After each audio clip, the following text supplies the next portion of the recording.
When we want it? Now! What do we want? TV! When do we want it? Now! What do we want? TV! When do we want it? Now! Students today vented their disappointment at the Department of Communications for revoking their licence just days before their experimental and restricted channel was due to go to air. More than 2,000 hours of preparation have been put into the exercise, which was the brainchild of electronics student Martin Schneeberger. It's been bitter disappointment. We've all put in so much work for this, and it's just such a shock. It's like a kick in the guts. The first sign of trouble came shortly after our story went to air last week. The Victorian office of the department claimed we'd misled viewers into believing it was the first public access licence issued in Australia. This was not correct.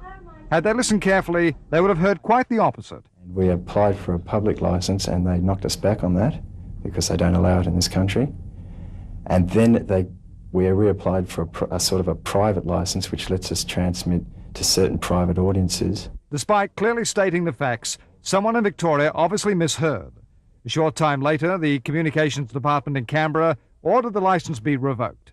Well, they haven't given any reasons. They've given a couple of excuses. The first excuse is that they didn't have any authority to issue the licence, but looking at the Act, Section 24, they have.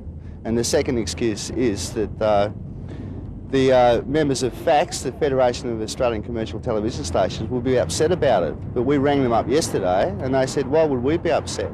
Whatever the reason, the students point to a severe breakdown in communications by a department that issued and then revoked a licence. Senator Janet Powell believes the government has overreacted.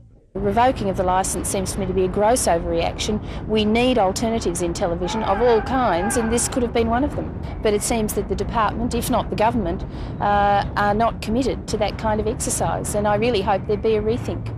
Should there be a rethink, most students believe it'll come too late for their scheduled broadcast on Open Day this Sunday. Many had given up part-time jobs and skipped lessons to prepare sponsors and programs for what some hoped would lead them into a new career. Now they feel they've been let down, and that, they say, is what hurts them most. What do we want? TV! When we want it? Now! What do we want? TV! When we want it? Now!